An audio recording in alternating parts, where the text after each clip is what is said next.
नमस्कार दोस्तों। तो जैसा कि आप सभी को मालूम होगा कि एसएससी सीएचएसएल का एग्ज़ाम चालू हो चुका है।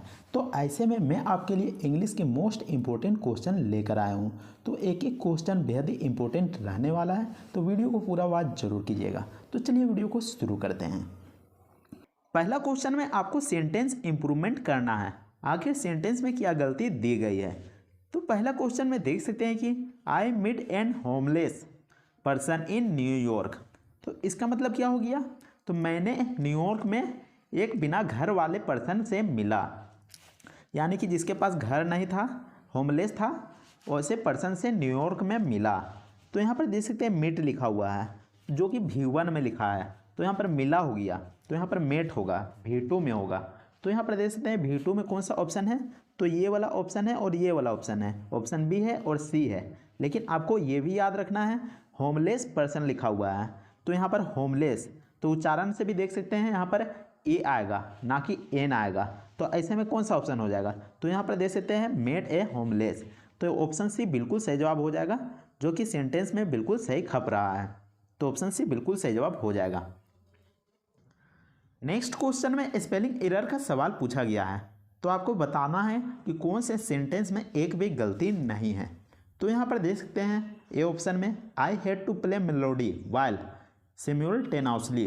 तो यहाँ पर देख सकते हैं सिम्युलटेनियसली में मिस्टेक है। एन के बाद यहाँ पर ई आना चाहिए था, एन के बाद ई आना चाहिए था, तब जाके ये स्पेलिंग सही होता। तो ऐसे में यहाँ पर स्पेलिंग मिस्टेक है। नीचे में देख सकते हैं बी ऑप्शन में I had to play melody while simultaneously. तो ये स्पेलिंग यहाँ पर सिम्युलटेनियसली का बिल्कुल सही हो जाएगा। लेकिन यहाँ पर देख सकते हैं कि हारमनी का स्पेलिंग यहाँ पर गलत दिया गया है। तो हारमनी में HARMONY होना चाहिए, यहाँ पर यू लिख दिया है, तो ये भी गलत हो जाता है। नीचे में देख सकते हैं I had to play melody while simultaneously playing harmony with him. तो ये बिल्कुल सही लग रहा है। तो ऑप्शन सी बिल्कुल सही जवाब हो जाएगा, जिसमें कि स्पेलिंग एरर नहीं है। नीचे में देख सकते हैं यहाँ पर मेलोडी का स्पेलिंग गलत दिया गया है। तो ये भी ऑप्शन डी ऑप्शन भी गलत हो जाएगा। तो ऑप्शन सी बचता है, बिल्कुल सही जवाब हो जाएगा। नेक्स्ट क्वेश्चन में फाइंड द एरर का सवाल पूछा गया है। तो आपको बताना कि आखिर सेंटेंस में कहाँ पर मिस्टेक हुआ है। तो यहाँ पर देख सकते हैं सेंटेंस में and thereupon he sudden remembered. तो आपको बता दूं कि रिमेंबर्ड एक वर्ब है, रिमेंबर्ड आपका वर्ब हो गया, और यहाँ पर जो सडन है वो एडजेक्टिव हो गया। लेकिन वर्ब के साथ यहाँ पर एडवर्ब का प्रयोग होना चाहिए था। तो ऐसे में यहाँ पर सडन नहीं हो सकता है, यहाँ पर सडनली हो जाएगा। तो ऐसे में ऑप्शन बी बिल्कुल यहाँ पर मिस्टेक है, ऑप्शन बी बिल्कुल सही जवाब हो जाएगा। नेक्स्ट क्वेश्चन में एंटोनियम पूछा गया है। तो देख सकते हैं वर्ड में लिखा हुआ है एंटीपैथी।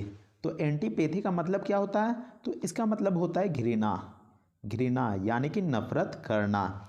नीचे में लिखा हुआ है लव, लव का मतलब होता है प्यार, लव का मतलब होता है प्यार। और नीचे में लिखा हुआ है फिकंड। तो फिकंड का मतलब हो जाएगा उपजाऊ, यानी कि फर्टाइल। नीचे में लिखा हुआ हेट, तो हेट का मतलब भी हो जाएगा घृणा। और लेमेंट, लेमेंट का मतलब हो जाएगा विलाप करना, शोक करना या फिर रोना। तो यहाँ पर एंटोनियम पूछा गया है एंटीपैथी का, यानी कि घृणा का उल्टा क्या हो जाएगा, लव हो जाएगा, यानी कि प्यार करना। तो ऑप्शन ए बिल्कुल सही जवाब हो जाएगा।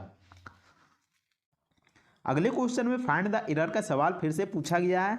तो सेंटेंस में देख सकते हैं सी इज नॉट एज टोलर एज हर। तो देख सकते हैं एज टोलर एज, यहाँ पर मिस्टेक हुआ है। तो क्या मिस्टेक हुआ है। तो यहाँ पर देख सकते हैं टोलर लगा दिया गया है। और आपको बता दूं कि जब भी एस शुरू में होता है और लास्ट में एस होता है और उसके बीच में एडजेक्टिव होना जरूरी है, इसके बीच में एडजेक्टिव होगा। तो यहाँ पर देख सकते हैं टोलर दे दिया गया है। तो टोलर यहाँ पर एडजेक्टिव नहीं होता है, बल्कि ये कंपैरेटिव डिग्री में आ जाता है। तो यहाँ पर एडजेक्टिव यूज होना चाहिए था, वो भी ओरिजिनल फॉर्म में। तो यहाँ पर टोल होगा TALL। तो ऐसे में मिस्टेक कहाँ पर है। तो ए ऑप्शन में है सी इज नॉट एज टोलर एज हर। तो ए ऑप्शन में मिस्टेक पाया गया है। इसके अलावा आपको बता दूं कि S plus adjective plus S के साथ कोई भी कंपैरेटिव डिग्री नहीं यूज होगा, साथ ही सुपरलेटिव डिग्री भी यूज नहीं होगा। सिर्फ वहाँ पर एडजेक्टिव होगा और वो भी ओरिजिनल फॉर्म में यूज होगा। नेक्स्ट क्वेश्चन में आइडियम पूछा गया है। तो सेंटेंस में लिखा हुआ है ही obtain changes plan while doing his work, so his tasks remain incomplete. तो यहाँ पर देख सकते हैं चेंजेस प्लान का आइडियम बताना है। तो यहाँ पर चेंजेस प्लान से ही आपको समझ में आ जा रहा होगा कि अपने योजना को बदल देना। तो पूरा सेंटेंस का मतलब क्या हो गया? तो पूरा सेंटेंस का मतलब हो गया वह अपना काम करते समय अक्सर योजनाएं बदल देता है, यानी कि अपना प्लान को चेंज कर देता है, जिससे उसके कार्य अधूरे रह जाते हैं। तो यहाँ पर ऑप्शंस में देख सकते हैं change horses in mid stream. तो इसका मतलब क्या हो गया? तो इसका मतलब हो गया बीच में ही अपने इरादे को बदल देना। नीचे में लिखा हुआ स्पिल द बीन्स। तो स्पिल द बीन्स का मतलब हो गया रहस्य खोल देना। और नीचे में लिखा हुआ इन सेवंथ हेवन। तो इन सेवंथ हेवन का मतलब हो गया बहुत ही ज़्यादा खुश होना या फिर सातवें आसमान पर होना। ब्रेक लेग का मतलब हो गया भाग्य साथ होना। तो ऐसे में कौन सा ऑप्शन हो जाएगा? चेंजेस प्लान, यानी कि अपने योजनाओं को अक्सर बदल देना। तो नीचे में देख सकते हैं changes horses in mid stream बिल्कुल सही जवाब हो जाएगा, और जिसका मतलब हो जाता है बीच में ही अपने इरादे को बदल देना। नेक्स्ट क्वेश्चन में आपको चूज करना है कि कौन सा स्पेलिंग बिल्कुल सही दिया गया है। करेक्ट स्पेलिंग को आपको चूज करना है। तो यहाँ पर देख सकते हैं विथ होल्ड। तो विथ होल्ड यहाँ पर बिल्कुल सही जवाब हो जाएगा, क्योंकि इसमें मिस्टेक नहीं है।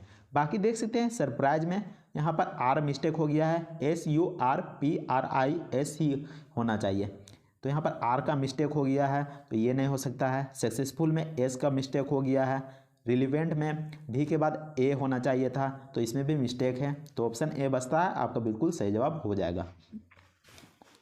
नेक्स्ट क्वेश्चन में फाइंड द एरर का सवाल पूछा गया है। तो सेंटेंस में देख सकते हैं the health agency has encourage people around the world to wash their hands regularly. तो कहाँ पर एरर है? तो यहाँ पर देख सकते हैं हैज के बाद हमेशा यहाँ पर V3 आता है, लेकिन यहाँ पर V1 का प्रयोग किया गया है इनकरेज में। तो यहाँ पर इनकरेज्ड होना चाहिए। तो ऑप्शन बी बिल्कुल सही जवाब हो जाएगा, जहाँ पर एरर है। The health agency has encouraged होना चाहिए, V3 का यूज होना चाहिए। अगले क्वेश्चन में सिनोनिम पूछा गया है। तो यहाँ पर सेंटेंस में देख सकते हैं इनरवेट। तो इनरवेट का मतलब होता है कमजोर, कमजोर करना। नीचे में देख सकते हैं सिक्योर। तो सिक्योर का मतलब होता है सुरक्षित, सुरक्षित। और नीचे में लिखा हुआ है इनसिक्योर। तो इसका मतलब हो जाएगा असुरक्षित, असुरक्षित। नीचे में देख सकते हैं डिसोलेशन। तो डिसोलेशन का मतलब क्या हो गया? तो डिसोलेशन का मतलब हो गया वीरानी। मान लीजिए कि आप सुनसान जगह में चले जाते हैं, तो वहाँ पर आपको अकेला अकेला लगता होगा, तो इसी को यहाँ पर डिसोलेशन कहा जाता है। नीचे में देख सकते हैं कि डेविटेलाइज लिखा हुआ है। तो डेविटेलाइज का मतलब क्या होता है? तो इसका मतलब होता है बेजान करना, बेजान करना। तो ऐसे में यहाँ पर सिनोनिम क्या हो जाएगा इनरवेट का? तो इनरवेट का सिनोनिम हो जाएगा डेविटेलाइज। तो आपको बता दूं कि इनरवेट का मतलब होता है कमज़ोर कर देना, यानी कि उसके पास एनर्जी का ना होना, एनर्जी लेस हो जाना। और यहाँ पर देख सकते हैं डेविटेलाइज। तो इसका मतलब भी हो जाएगा, अगर कोई मान लीजिए कि बेजान हो जाएगा, तो आखिर वो कमज़ोर हो जाएगा, उसके पास एनर्जी नहीं रहेगा, तब तो वो बेजान हो जाएगा। तो ऐसे में यहाँ पर ऑप्शन डी बिल्कुल सही जवाब हो जाएगा। नेक्स्ट क्वेश्चन में फिल इन द ब्लैंक्स पूछा गया है। तो सेंटेंस में दिया गया है Rani is not fill up than Mamata. तो यहाँ पर क्या हो जाएगा? तो यहाँ पर देख सकते हैं जो टोल है वो पॉजिटिव में है, और यहाँ पर देख सकते हैं जो टोलेस्ट है वो सुपरलेटिव में है, और यहाँ पर देख सकते हैं मोर टेलर है वो डबल कंपेरेटिव में है। और आपको बता दूं कि देन यहाँ पर कंपेरेटिव डिग्री में है। तो कंपेरेटिव डिग्री यहाँ पर यूज होगा, जो कि यहाँ पर टोलर है। तो ऑप्शन बी बिल्कुल सही जवाब हो जाएगा। नेक्स्ट क्वेश्चन में एंटोनियम पूछा गया है। तो वर्ड में लिखा गया है फ्यूड। तो फ्यूड का मतलब क्या होता है? तो फ्यूड का मतलब होता है दुश्मनी, दुश्मनी। नीचे में देख सकते हैं ग्रोस। ग्रोस का मतलब होता है टोटल, यानी कि कुल, कुल। नीचे में देख सकते हैं हारमोनी। तो हारमोनी का मतलब होता है भाईचारा, भाईचारा। नीचे में देख सकते हैं पेरिल। पेरिल मतलब होता है खतरा, खतरा। वीगर, वीगर का मतलब होता है ताकत। तो क्या हो जाएगा इसका एंटोनियम? एंटोनियम क्या हो जाएगा? फ्यूड, यानी कि दुश्मनी। तो दुश्मनी का यहाँ पर उल्टा हो जाएगा भाईचारा, यानी कि प्रेम पूर्वक से रहना, आपस में भाईचारा रूप से रहना। तो ऑप्शन बी बिल्कुल सही जवाब हो जाएगा हारमोनी। उम्मीद करते हैं कि आपको यह वीडियो पसंद आया होगा। अगर वीडियो पसंद आता है तो वीडियो को लाइक जरूर कीजिएगा और चैनल को भी सब्सक्राइब जरूर कर लीजिएगा। तो मिलते हैं नेक्स्ट वीडियो में, तब तक के लिए जय हिंद, वंदे मातरम।